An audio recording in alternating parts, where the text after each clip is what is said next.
बिस्मिल्लाहिर्रहमानिर्रहीम अस्सलाम वालेकुम। Welcome to my YouTube channel. आज हम आपको बताएंगे कि सीएसएस कहते किसे हैं, सीएसएस असल में है क्या, व्हाट इज सीएसएस एग्जाम। बहुत से ऐसे स्टूडेंट हैं जो बार बार मैसेज कर रहे हैं कि मैडम ये बता दें कि सीएसएस एग्जाम कहते किसे हैं। तो सीएसएस एग्जाम पाकिस्तान में होने वाला सबसे बड़ा एग्जाम है। अगर आप इसको पास कर लेते हैं तो आप डायरेक्टली 17 स्केल के ऑफिसर बन सकते हैं। CSS stand for central superior services. इसका क्राइटेरिया कैसे है, क्या है, आप किस तरह से इसमें अपीयर हो सकते हो। तो इसका क्राइटेरिया है कि जब आप ग्रेजुएशन कर लेते हैं, अपनी 14 ईयर की स्टडी पूरी कर लेते हैं, तो आप इस काबिल हो जाते हो कि आप सीएसएस के एग्ज़ाम दे सकते हैं। इसकी 3 अटेम्प्ट होती हैं जो आपने 30 ईयर तक करनी होती हैं। जो जॉब होल्डर है गवर्नमेंट के, उसको उनको 2 ईयर की रिलैक्सेशन भी साथ होती है। अब इसमें कितने सब्जेक्ट होते हैं, कितने ऑप्शनल होते हैं, ये बताते हैं। तो इसमें कितने सब्जेक्ट होते हैं, 6 सब्जेक्ट जो होते हैं वो कंपल्सरी होते हैं। उनमें कौन कौन से आते हैं, सबसे पहले वो 600 के होते हैं। जो कंपल्सरी होते हैं वो भी 600 के होते हैं, और जो ऑप्शनल होते हैं वो भी 600 के होते हैं।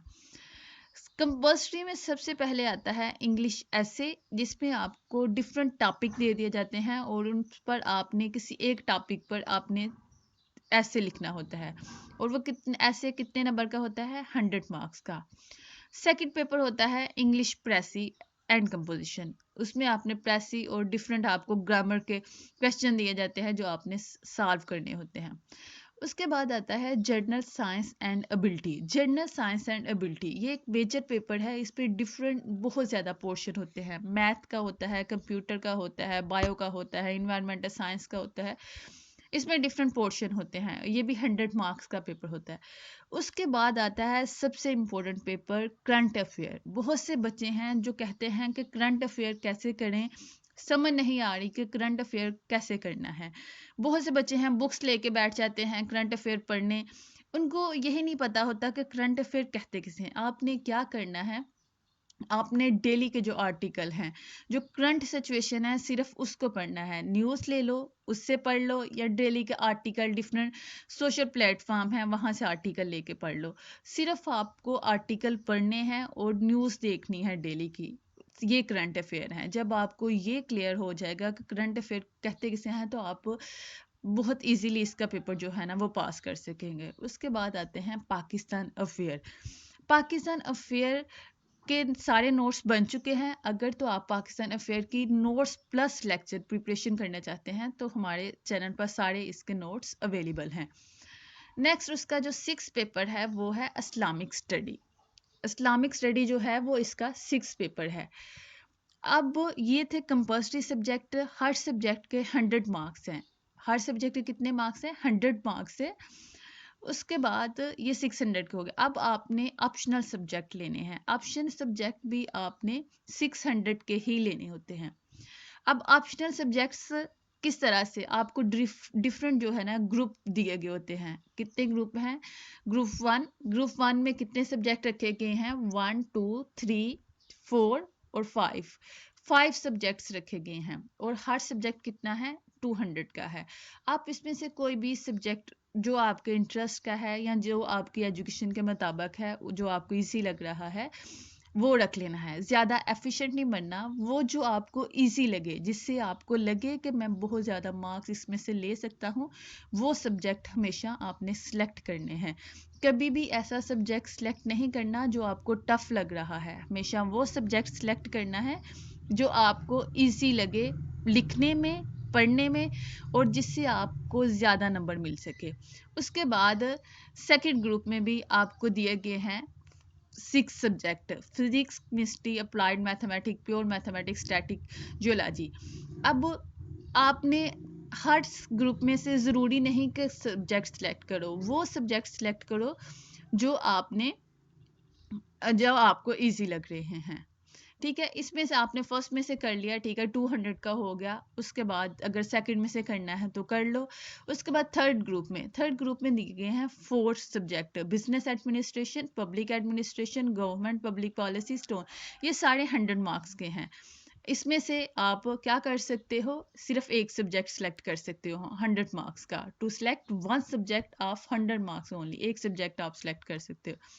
उसके बाद जो फोर्थ ग्रुप है उसमें भी आपको 5 दिए गए हुए हैं सब्जेक्ट, इसमें भी आप एक सेलेक्ट कर सकते हो। आपने मिल मिला के इन सारे ग्रुप्स में से 600 के सब्जेक्ट को सिलेक्ट कर लेना है। अब फिफ्थ ग्रुप है तो उसमें भी आपको 6 to 7 बुक्स दी हुई हैं, आप एक एक 100 की जो बुक है ना वो सिलेक्ट कर सकते हो।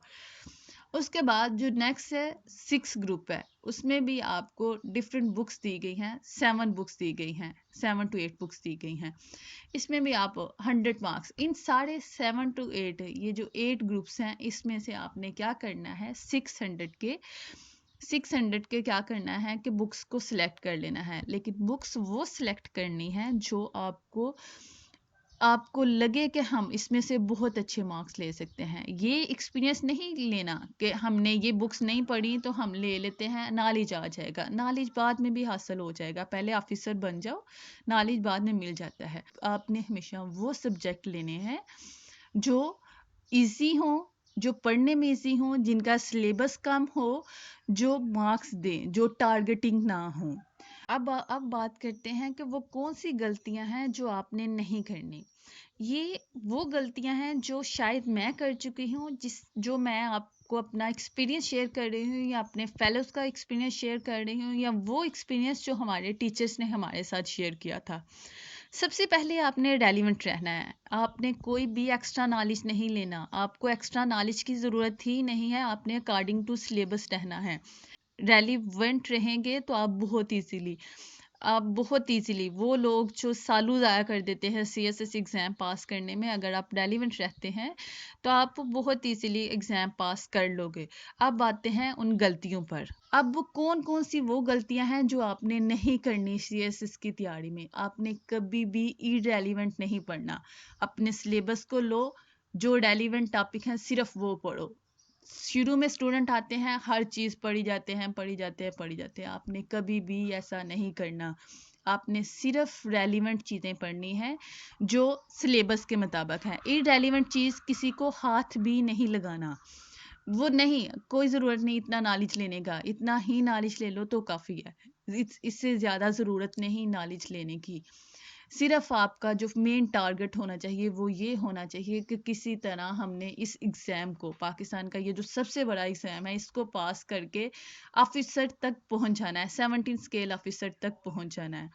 होपफुली आपको समझ आ गया होगा कि सीएसएस किससे कहते हैं, इसका क्या क्राइटेरिया है, इसमें कितनी अटेम्प्ट्स होती हैं, इसमें किस तरह से इसको प्रिपेयर करना है, और कौन कौन सी गलतियां नहीं करनी।